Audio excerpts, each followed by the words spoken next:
네, 1학년 여러분 안녕하세요. 2학기 두 번째 한문 수업 시작하도록 하겠습니다.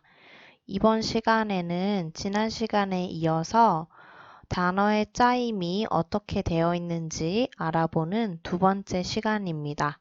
우리 지난 시간에는 단어의 짜임에 대해서 5가지가 있다고 했었는데 그 5가지 중에 3가지 어떤 거 배웠었는지 혹시 기억나나요? 주술 관계, 술목 관계, 술보 관계 이렇게 3가지에 대해서 배웠었는데요. 어, 네이버 폼을 자율적으로 풀어보라고 선생님이 올려놨는데 생각보다 많은 친구들이 답변을 해줬어요. 그래서 좀 놀라웠는데 그 중에서 되게 수업을 열심히 듣고 성실하게 잘 했구나. 그래서 학습 내용을 다 정확하게 이해를 한 친구들도 있었던 반면에 약간은 아쉬운 부분이 있었던 답변도 있습니다. 그래서 이번 시간에는 단어의 짜임 두 번째 시간에 들어가기에 앞서서 선생님이 네이버 폼으로 내줬던 문제, 그 문제를 여러분들이 답변을 해줬는데 그 답변에 대해서 간단하게 피드백을 해보는 시간을 가져본 다음에 수업을 진행하도록 하겠습니다. 우리 친구들이 많이 답변을 해줬어요. 처음에 선생님이 물어봤던 게 단어의 짜임 3가지, 배운 3가지에 대해서 설명하라고 하는 것과 그리고 그 3가지 중에서 주술 관계인 것, 술목 관계인 것, 단어들을 수업 시간에 배운 내용 이외의 것으로 한번 예시를 들어보라는 그런 문제를 내줬었는데 전체적으로 단어의 짜임 3가지에 대해서 설명을 하라고 한 것에 대해선 되게 자세하게 답변을 써줬더라고요. 주술, 술목, 술보에 대해서 배웠고 문장으로 풀이가 된다. 그죠? 이 부분 배웠었죠? 그리고 주술은 주어 서술어를 줄인 것, 술목은 서술어 목적어를 줄인 것, 술보는 서술어 보어를 줄인 것. 이렇게 답변을 아주 잘 해줬습니다. 이 친구는 주어 서술어가 주술 관계가 주어 서술어의 줄임말인 것에 더해서 풀이가 어떻게 되는지 뭐뭐이가 땡땡땡 하다. 술목도 을을 이 부분에 대해서 설명을 했었죠. 술부 뭐뭐에 뭐뭐 하기에 이렇게 선생님이 풀이를 어떤 식으로 하는지에 대해서도 설명을 해줬었는데 그것에 대해서 아주 잘 학습을 한 내용을 설명을 잘 해줬습니다. 이 친구는 주술, 술목, 술보 관계 라는 건 잘 써줬는데 설명이 약간 부족했네요. 그죠? 자, 실생활에서 찾아보는 부분을 한번 보니까 일식. 우리가 아는 일식이 굉장히 많은 단어가 있잖아요. 여기서 좀 아쉬웠던 부분은, 먹는 그 일식, 일본 음식의 줄임말인지 아니면 우리 과학적으로 그 해와 달과 관련된 그런 일식인지 선생님이 아직 선생님이 잘 이해를 못해서 아마 이 친구는 아마 그 일식, 월식 이렇게 해와 달에 대해서 말을 한 것 같은데 좀 더 이 괄호 열고 좀 자세한 뜻을 간단히 적어줬으면 더 좋았을 것 같고 술목 관계는 선생님이 되게 놀랐는데 평천하라는 단어를 들어와서 굉장히 놀랐어요. 얘는 천하를 평화롭게 한다. 이런 식으로 알고 있는 단어일 것 같은데요. 이 부분은 모르는 친구들이 꽤 있을 것 같아서 설명을 하면, 옛날 글에서 수신제가 치국 평천하 이런 말이 있어요. 수신제가 치국 평천하. 선생님이 지금 두자 세 작씩 끊어 읽었죠. 그죠?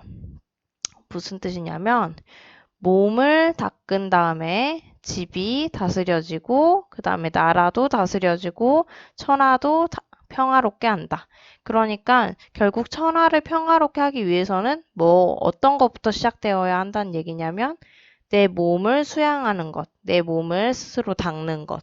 나의 자기 관리가 가장 중요하다는 거죠. 그런 뒤에 집도, 나라도, 천하도 다 올바르게 다스릴 수 있다는 그런 말이 있는데 그 말에서 천하를 평정한다, 천하를 평화롭게 한다. 뭐 이런 뜻으로 술목관계로 쓰이는 단어랍니다. 선생님이 두 자를 중심으로 수업을 했었는데 이렇게 평천하라는 어려운 말을 써서 굉장히 놀랐습니다. 네, 잘했고요. 그리고 여기에서는 주술관계, 인생, 사람의 인생이라고 하면 우리가 사람의 그 뭐 삶? 이렇게 쓰이는 건데 이거 오늘 배울 수식관계와 관련이 깊습니다. 친구가 어떤 뜻으로 이렇게 말을 썼는지 모르겠지만 뭐 사람이 산다 이렇게 뜻을 이해를 하고 했을 수도 있죠. 그리고 연소 같은 경우에는 잘 말해줬는데 연소는 나이가 어리다라는 뜻이죠. 나이가 적다, 나이가 어리다. 그래서 뭐뭐가 할 때 얘가 주어, 어리다, 뭐뭐 하다라고 끝나니까 얘가 서술어. 그래서 주술관계인 거 잘 말해줬습니다. 그리고 술목관계인 단어도 잘 말해줬는데 애국, 애국이라고 하면 나라를 사랑하다. 그쵸? 얘가 나라를 이렇게 풀이가 되는 거고 애는 사랑하다라고 되니까 애국, 술목관계의 대표적인 단어 맞죠? 자, 그리고 매물은 물건을 할 때 이 물이 목적어가 되고 사다, 팔다 이런 두 가지 뜻을 다 가지고 있는데 어떤 뜻을 내놨는 생각을 하고 썼는지 모르겠지만 뭐 선생님 예를 들어 팔다 물건을 팔려고 내놓는 거 그죠? 그래서 술목관계인 단어 맞습니다. 단순히 단어를 이렇게 쓰는 것에서 더 나아가서 괄호 열고 이제 여러분들이 생각하는 그 단어가 여러 가지 뜻을 담고 있는 한자어일 수도 있으니까 괄호 열고 뭐 사람의 삶 아니면 사람이 살다 이런 식으로 여러분들이 생각한 뜻을 적어주면 더 좋겠죠.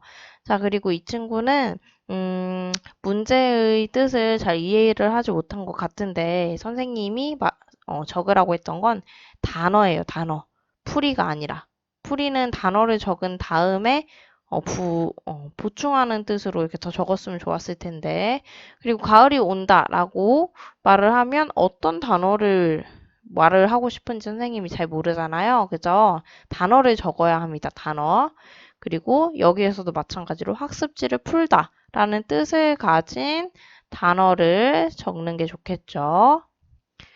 그리고 또 계속해서 이어지는 것에도 보면, 주술관계, 술목관계, 술보관계 얘도 잘 말해줬고 얘도 마찬가지. 단어 말하고 그 다음에 뜻을 적어주는 게 좋겠습니다. 그리고 여기에서 술목관계에서 을만 들어가면 되는데 나는 너를 좋아한다. 이건 그대로 문장이죠. 그죠? 그래서 술목관계면은 서술어 목적어만 있으면 돼요. 나는은 필요 없죠? 너를 좋아한다. 그리고 너를 좋아한다라는 뜻을 가진 이렇게 풀이가 되는 단어를 적어주는 게 선생님이 원하는 답이었어요. 그죠? 이렇게 우리가 단어가 어떻게 풀이되는지에 대해서 본 거니까 이 문장 풀이보다는 단어를 적어주는 게 더 정확하겠죠? 그 다음 한 단어의 짜임 세 가지 주술, 술목, 술보 이거 잘 말했고 더 자세한 설명이 있었으면 더 좋았을 것 같아요. 자, 여기에서도 인생을 말해줬는데 얘도 마찬가지로 인생은 다양한 뜻이 있으니까 그 뒤에 어떤 뜻을 가지고 있는지 더 적어줬으면 좋았을 것 같고 인생과 같은 경우에는 많은 뜻을 가지고 있기 때문에 사람의 삶, 사람이 살다 이런 식으로 많은 뜻을 가지고 있기 때문에 더 정확한 뜻을 적어줬으면 하는 거였고 그 다음 술목관계에서 점화는 우리가 알고 있는 점화가 뭐예요? 가스레인지 같은 거에 많이 붙어 있는데 불을 붙인다라는 거죠. 그래서 불에 해당하는 이화, 그치? 불, 얘가 목적어가 되고 붙인다, 그죠? 얘가 서술어가 됩니다. 그래서 점화 잘 말해줬어요. 자, 마지막으로 주술, 술목, 술보 이렇게 세 가지 잘 말해줬고요. 주술 관계인 단어 중에서 실생활에서 찾아봤을 때 산고라고 되어 있었는데 선생님이 생각하기에 이 학생이 적으려고 했던 뜻이 맞는지 모르겠지만 이걸 하려고 했던 것 같아요. 산이 높다 이런 식으로. 그래서 산 얘가 주어, 높다가 서술어 이런 식으로 말하려고 한 것 같은데 잘 모르겠네요. 그리고 지금 생각한 또 다른 뜻은 산고라는 말이 이 산이 뭐냐면 출산하는 거, 낳다, 그죠? 이렇게 낳는 것이 고통스럽다. 이런 뜻도 있어요. 그래서 두 가지 중에 이 학생이 생각하는 뜻이 있었는지 궁금합니다. 그래서 뜻을 이런 경우에 그러니까 다양한 뜻이 있으니까 뜻을 적어줬으면 더 정확했겠죠. 애국 앞에서 봤던 것처럼 술목 관계인 단어였습니다. 이렇게 좀 선생님이 보충이 필요한 답변을 가지고 왔는데 나무랄 데 없이 정말 훌륭한 답변을 해준 친구들도 있었어요. 그래서 선생님이 아주 잘 기억해두고 선생님이 나중에 기회가 되면 그에 맞는 보상을 해주도록 하겠습니다. 자, 이렇게 이번 주에도 단어의 짜임 두 번째 시간이 끝나고 나면 여러분들이 자기주도적으로 그 세 번째에 링크되어 있는 네이버 폼에 들어가서 이런 간단한 문제 풀고 답변을 남겨놓으면 선생님이 피드백을 해주도록 할 테니까 많이 참여를 해주세요.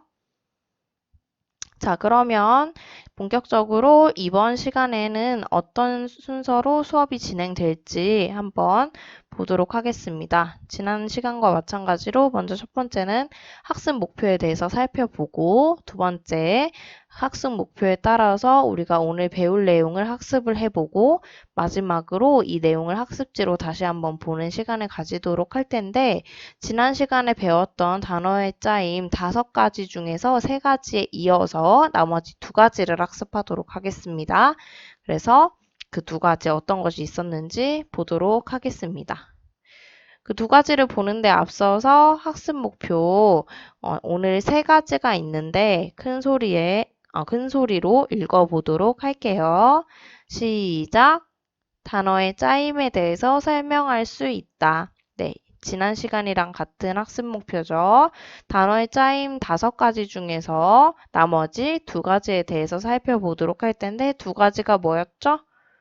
일단 5가지가 뭐였는지 한번 대답해 볼까요? 우리가 앞에서 봤던 주술 관계, 그리고 술목 관계, 그리고 술보 관계 이렇게 3가지를 지난 시간에 배웠죠.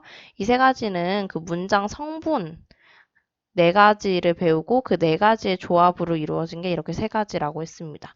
그리고 이번 시간에 배울 내용은요. 수식 관계, 병렬 관계라는 단어의 짜임입니다. 자, 어떤 식으로 수식, 병렬 관계를 배울지 한번 생각을 해봅시다. 그래서 2번째 학습 목표 큰 소리로 읽어봅시다. 시작! 단어의 짜임 중 수식, 병렬 관계를 설명할 수 있다. 자, 3번째, 단어의 짜임 중 수식, 병렬 관계를 구별할 수 있다. 단순히 설명하는 것에 그치지 않고 여러분들이 구별까지 할 수 있는지 한번 학습 목표를 달성하기 위해서 오늘도 수업 잘 들어보도록 합시다. 이 유튜브라서 여러분들이 그냥 넘기고 대충대충 가볍게 생각하는 경우가 있는데 선생님들이 열심히 준비해 주시는 만큼 여러분들도 학교에서 직접 수업을 듣는 것처럼 성실하게 수업에 임해 주어야 합니다. 자, 학습지 잘 펴놨죠? 네, 학습지 펴져 있어야 합니다. 아니면 프린트를 할 수 있는 환경이 아니면 연습장에 꼭 쓰세요. 네, 학습지에서 그래서 처음에 보면 단어의 짜임이라고 해서 수식 관계에 대해서 나와 있습니다. 괄호를 잘 채웁시다, 우리. 자, 먼저 수식이 뭘까요, 여러분? 수식한다 라고 말을 하기도 하는데 우리 수식이라는 말은 어떤 뜻이냐면 꾸미는 거예요. 꾸미는 거. 치장하는 거. 꾸미다.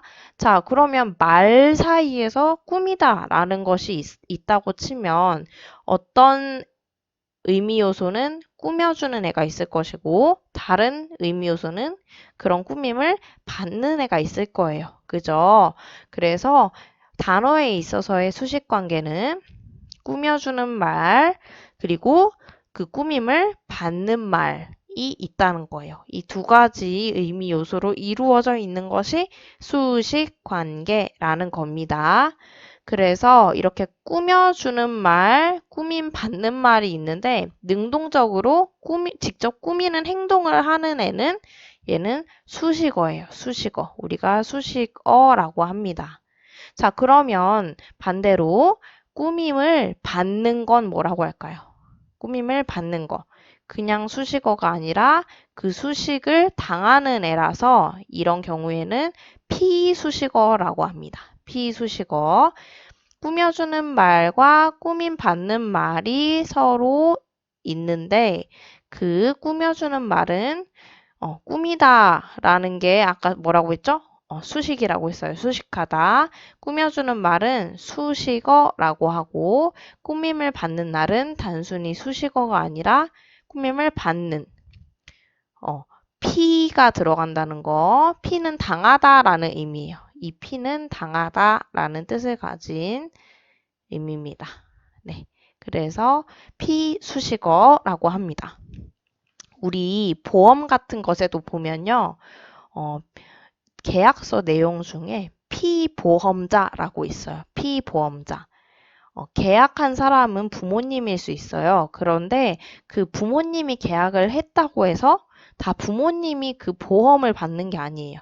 여러분이 아직 보험료를 내고 이런 환경이 아니죠. 그죠? 그래서 계약은 부모님이 해주되 내가 이렇게 보험료를 내므로써 그 보험을 받는 사람, 그 보험의 혜택을 받는 사람은 나의 자식으로 해주세요 라고 해서 계약서에 보면 피보험자 옆에 여러분 이름이나 이렇게 쓰여져 있는 경우가 많을 거예요. 그런 식으로 피보험자, 이것도 그 보험을 실질적으로 혜택을 받는 사람을 의미하는 거죠.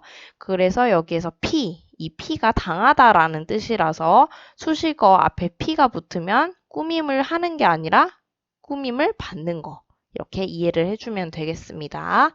자, 그러면 이렇게 단어로 이루어져 있을 때 풀이 순서는 어떻게 될까요? 풀이 순서는 앞에서 뒤로 무조건 앞에서부터 차근차근 풀이를 해줘야 한다는 거.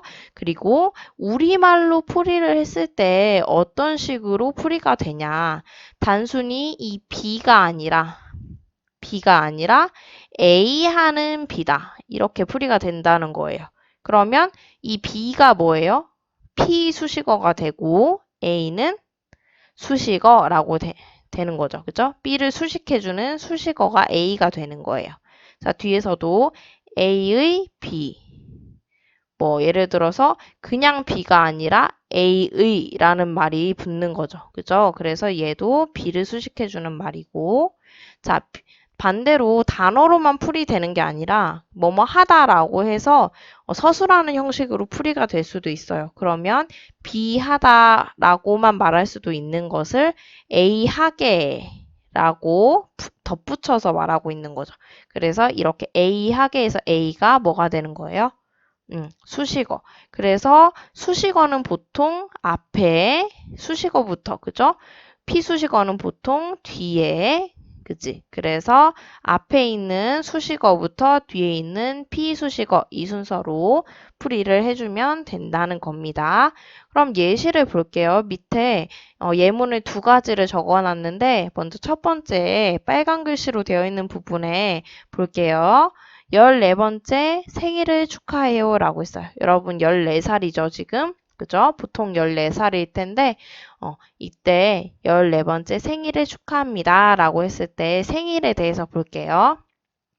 우리가 이 두 가지 단어들을 다 수식관계라고 가정을 했을 때 앞에 있는 게 뭐라고 했죠? 수식어라고 했고 뒤에 있는 게 피수식어라고 했어요. 맞죠? 그리고 순서는 보통 어떻게 된다고? 앞에서부터 뒤로. 수식어 먼저, 피수식어 나중에. 자, 그러면 피수식어가 꾸밈을 받는 아이니까 이 일, 얘가 어떤 뜻을 가지고 있는지 보면, 자, 이 일은 날이라는 뜻을 가지고 있어요. 자, 그러면 어떤 날일까요? 그지? 그때 어떤 날의 어떤이 수식어가 되는데, 이 수식어에 보니까 생이라고 되어 있어요. 자, 생. 우리가 생일이라고 하면 무슨 날이죠? 무슨 날이죠? 여러분들이 태어난 날, 그지? 그래서 나다라는 뜻을 가지고 있습니다. 태어나다. 그래서 그냥 날이 아니라 여러분들이 태어난 날, 그죠? 그래서 여러분들이 태어난 날이라고 해서 그냥 날이라고 말할 수도 있는데 이 태어나다라는 것이 나를 꾸며주는 이런 수식관계의 단어가 만들어져 있다는 거 예시 단어를 통해서 보면 되겠습니다. 이해가 됐나요? 그럼 다음 한자어 한번 또 예시로 볼게요. 우리 지금 어떤 시간이죠? 선생님이랑 무슨 시간 수업을 받고 있어요? 한문 시간 수업을 받고 있어요. 자, 그런데 이 한문은 어떤 뜻이냐 하면 문, 지금 의미 요소들 사이를 볼게요. 한은 우리가 배운 대로 하면 얘가 수식어입니다. 그리고 문은 피수식어예요. 맞죠? 자, 이렇게 되어 있는데 피수식어인 문을 보니까 이 문은 학습지에도 나와 있는 것처럼 이렇게 생겼어요. 그죠? 얘는 글, 그리고 여기에서는 문장 이런 뜻입니다. 자, 그러면 글이긴 글인데 어떤 글인지 여기에서 한이라는 한자가 수식을 해주고 있는 거예요. 이 문이라는 것을. 문은 문인데 한문이래요. 자, 그러면 한을 보니까 이렇게 되어 있어요. 자, 얘는 한나라 한이라는 뜻인데 한나라는 옛날에 지금의 어떤 위치에 있을까? 중국 위치에 있었어요. 그래서 얘가 한나라이긴 하지만 우리가 여기에서는 중국의 글자를 의미해요. 그죠? 자, 그래서 여기에서도 글이긴 하지만 그냥 글이 아니라 무슨 글? 한나라의 글자로 만들어져 있는 글. 그지? 자, 우리가 그래서 한자가 있고 한문이 있어요. 그냥 한자면 한나라의 글자, 그러니까 중국 글자를 말하는 거고 한문이라고 하면 어떻게 될까? 그 한나라 글자로 이루어진 글, 문장을 의미하는 거지. 그죠? 그래서 그냥 문이 아니라 한이라는 것이 꾸며주고 있다라는 거죠. 그래서 여기서는 한자로 이루어진 뭐예요? 문장이라는 뜻을 가지고 있습니다. 그냥 문장이 아니라 한자로 이루어져 있다는 겁니다. 이런 식으로 수식관계의 단어들을 우리가 살펴봤습니다. 자, 그럼 5가지 분류한 것 중에서 이제 마지막 병렬관계를 보도록 할게요. 병렬관계는 자, 여기서 병열이 무슨 뜻이냐면 병은 여기서 나란히예요. 나란히 나열되어 있는 거. 나열되어 있다. 그래서 그냥 의미 요소들이 나열되어 있는, 쭉 늘어져 있다는 거예요. 나란히 늘어져 있는 거. 그냥 나란히 놓은 거예요. 이렇게. 근데 아무렇게나 놓은 게 아니라 그 뜻이 비슷하거나 반대이거나 대등한 한자끼리 결합한 것이다 라고 되어 있어요.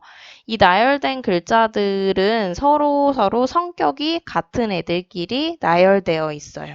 그래서 여기서 보통 같은 품사끼리 이루어져 있다 라고 되어 있습니다.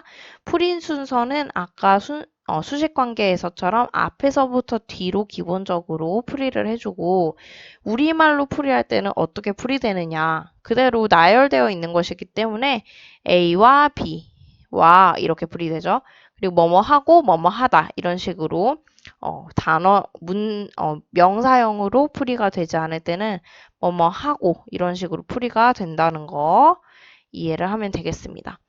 병렬관계는 실제로 보면 더 이해가 빠를 텐데 총 4가지 단어에 대해서 우리가 보도록 할게요.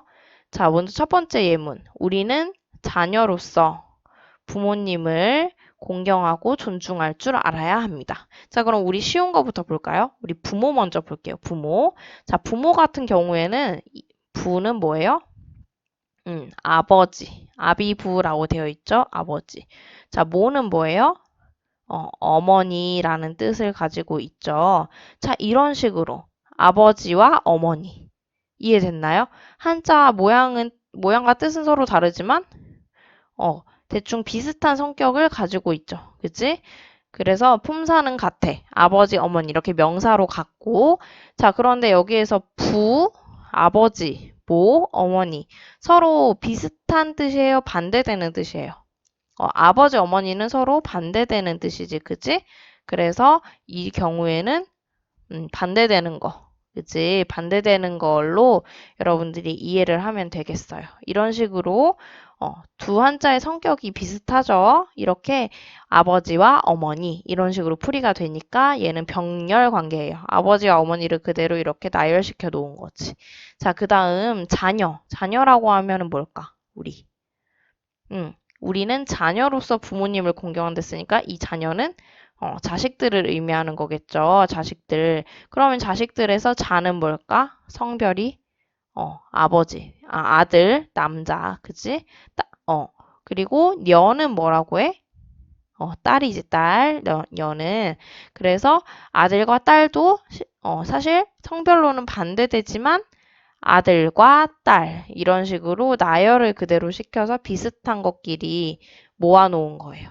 자, 이해됐나요? 아들과 딸, 아버지와 어머니 다 뭐뭐와 이렇게 풀이가 되지. A와 B 이것처럼 와로 풀이가 되는 거 알 수 있겠죠? 자, 그래서 그 밑에도 비슷해요. 여러분의 형제자매 관계가 어떻게 되나요? 여러분 외동일 수도 있고 질문을 들었을 때 저 혼자예요 라고 할 수도 있고 뭐 동생들이 몇 명 있어요. 위로 언니가 있고 밑에 동생이 있어요. 뭐 저는 언니랑 저 둘이에요. 아니면 오빠가 있어요. 뭐 이런 식으로 대답을 할 수 있잖아요. 그때 형제, 자매 이렇게 두 개 끊어서 볼게요. 형제는 남자에 관련된 거예요. 남자. 그치? 그래서 남자 중에서 형. 자, 얘는 말 그대로 형입니다. 형이에요. 쟤는 어떤 뜻일까요? 쟤는 아우. 남동생이란 뜻이죠. 그죠? 그래서 형제라고 하면 윗사람, 아랫사람으로 나뉘어지는 반대되는 뜻이지만 형과 아우 이렇게 비슷한 성격을 가지고 있는 한자입니다. 이해됐나요? 네. 자, 그럼 자매는 뭐예요? 우리 여자 형제를 이렇게 자매라고 하죠. 자, 그래서 자를 보면 얘는 좀 어려운 한자인데 자, 이런 식으로 되어 있어요. 맞나요? 자, 이런 식으로 되어 있어요. 여기 위에 조금 나와도 되고. 자, 얘는 뜻이 뭐냐면, 손 윗누이라고 해요. 우리 쉽게 윗누이라고 합시다. 자, 누이긴 누이인데 위에 있으니까 언니를 의미해요. 얘는 언니. 자, 반대로 똑같이 이 딸이라는, 여자라는 뜻이 들어가는데 이번엔 얘가 들어가 있어요. 얘는 뭘까? 윗누이의 반대인 아랫누이예요. 아랫누이면 여동생이겠죠. 그죠? 자, 이렇게 윗누이, 아랫누이, 언니, 여동생 이런 식으로 여자 형제들을 이렇게 표현하는 한자어가 있어요. 자, 얘도 언니와 여동생 이런 식으로 뭐뭐와 이렇게 풀이가 되는 거 알 수 있겠죠. 이렇게 and로 영어에서는 and로 풀이되는 것이 우리 병렬 관계입니다. 자, 여기 잘못됐네요. 그죠? 병렬입니다. 우리가 배우는 거. 병렬 관계. 이렇게 그대로 나열되어 있고 A와 B 이런 식으로 풀이되는 것들이 병렬 관계라는 것도 배웠습니다. 자, 그럼 학습지를 이제 보도록 할게요. 학습지에 보면 우리가 오늘 어떤 것들을 배웠는지 정리해 볼 수 있는 칸이 있죠. 자, 빈칸 수업 시간에 들으면서 잘 채웠겠지만 다시 한번 볼게요. 자, 먼저 수식관계. 수식관계는 두 가지로 구성되어 있다고 했어요. 의미 요소가. 꾸며 주는 말이 있으면 반대로 어떤 말도 있다? 꾸밈을 받는 말도 있다. 그치? 그래서 꾸며주는 말과 꾸밈받는 말의 관계이다. 이게 수식관계이다 라고 했고 그럼 꾸며주는 말은 어떻게 다른 말로 어떻게 표현을 한댔지? 수식어라고 표현을 한댔고, 자, 꾸밈 받는 건 단순히 그냥 수식어가 아니라 앞에 어떤 한자가 붙는다? 당하다라는 뜻을 가지는, 피수식어라는 뜻을 갖는, 피수식어라는 말로 표현을 달리 할 수 있다. 라고 했어요. 자, 풀이하는 순서는 보통 수식어부터 한댔죠. 그치? 그래서 앞에서 뒤로. 맞죠? 그 다음, 보통 우리말로 풀이했을 때 어떻게 돼요? A 하는 B. 이렇게 풀이되고, 뭐, A의 B. 이렇게 풀이가 되기도 하고, 또, 이렇게 B로 풀이가 되지 않고, B하다라고 풀이가 될 때는 어떻게 했어? B하다를 꾸며주는, 뭐, A 하게 B하다. 이 물결은 아니고 A하게 B하다 이런 식으로 풀이가 된다고 했었죠. 자, 여기까지 잘 채워야 합니다. 그 다음 자, 여기에서 우리 생일과 한문이라는 단어를 예시로 봤었어요. 자, 생은 나다, 태어나다 라는 뜻을 가지고 있다고 했고 얘는 지난 시간에도 봤어요. 날이라는 뜻을 가지고 있기도 하고 지난 시간에는 해라는 뜻으로 봤었어요. 그죠? 자, 수식관계라고 했는데 무엇이 수식어고 무엇이 피수식어인지 채우라는 겁니다. 자, 여기에서 생일은 태어난 날이라고 했죠. 자, 그러면 이 날에 해당하는 게 뭘까요? 꾸밈을 주고 있나요? 받고 있나요? 꾸밈을 받고 있어요. 그죠? 그래서 피수식어라고 할 수 있고 생은 그럼 뭐예요? 이를 꾸며주는 수식어라고 할 수 있죠. 자, 풀이는 태어난 날 이렇게 쓸 수 있겠습니다. 자, 이거 쓰는 방법은 다 알겠죠? 그럼 한문도 한번 여러분들이 채워보도록 하세요. 수업을 잘 들었으면 채울 수 있을 거야. 자, 다음 병렬관계 마지막으로 볼게요. 병렬관계 뜻이 어떻거나 비슷하거나 반대이거나 또는 어떤 것? 대등한 것. 그죠? 그래서 의미 요소들이 반대이지만 어떻게 풀이가 된다고 했어요? 우리말로 하면 A와 B 이렇게 풀이가 된다고 했었고 또 문장같이 풀이될 때는 A하고 B 하다 이렇게 그치? 이렇게 지혜롭고 아름답다 이런 식으로 한다든지 그럼 지혜 아름답다라는 뜻이 합쳐진 어떤 단어가 있는 거겠지. 그치? 자, 이런 식으로 나열되어 있는 대로 쭉 풀이하는 거기 때문에 풀이하는 순서는 앞에서 똑같이 뒤로. 그치? 그리고 나열된 글자들은 보통 같은 품사끼리 이루어져 있다. 예를 들어서 어머니, 아버지라고 되어 있으면 명사와 명사가 합해져 있거나 아니면 아까 선생님이 방금 얘기한 것처럼 슬기롭고 아름답다 이런 식으로 형용사와 형용사 이렇게 이루어져 있거나 이렇게 품사끼리 같아야 병렬 관계가 될 수 있다는 겁니다.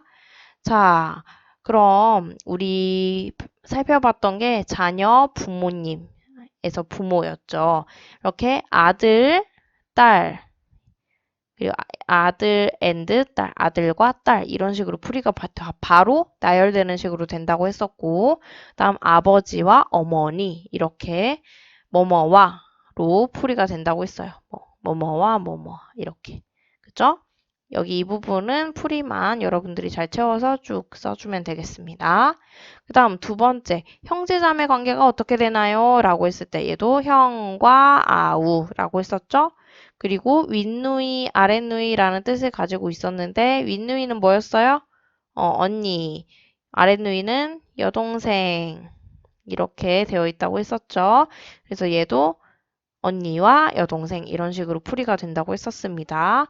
이렇게 병렬 관계까지 여러분들이 예시 단어들을 통해서 살펴봤습니다. 자, 마지막에 보면 프린트 맨 나중에 보면 단어의 짜임을 구별해 봅시다 하고 등교과제라고 되어 있을 거예요. 이 등교과제는 선생님이 5가지 단어를 표에 넣어놨는데 그 단어들이 어떤 식으로 한글로 읽히는지를 여러분들이 살펴본 다음에 단어의 뜻을 쓰고 그래서 이 단어의 짜임이 우리가 배운 5가지 중에 각각 어떤 것들인지 여러분들이 채우면 됩니다. 이 부분은 선생님이 등교했을 때 확인을 할 테니까 꼭 채워서 등교하는 날에 산문 시간에 가져오면 되겠습니다. 그래서 등교 과제 여러분들이 풀고 그리고 지난 시간이랑 마찬가지로 선생님이 네이버 폼 주소를 올려놓을 텐데 그 네이버 폼 주소에 있는 문제들 간단하니까 자기 주도적으로 스스로 잘 풀어보면 되겠습니다. 자, 지금까지 단어의 짜임에 대해서 총 5가지에 대해 살펴봤고, 다음 시간에는 등교를 여러분들이 하는 주일지 아니면 그 다음 주에 할지 아직 잘 모르겠지만, 여하튼 다음 시간에는 우리가 절기에 대해서 배울 거예요. 자, 절기가 어떤 건지에 대해서 살펴보고 봄이라고 되어 있는 거 보니까 계절과 관련이 있는 것 같아요. 그죠? 자, 이 계절과 관련된 절기에 대해서 상세하게 살펴보는 첫 번째 시간을 가져보도록 하겠습니다. 자, 그럼 지금까지 여러분 고생 많았고 프린트 잘 채우고 밑에 등교 과제 꼭 잘 풀어놓으세요. 그럼 여러분 다음 시간에 봅시다. 수고하셨습니다.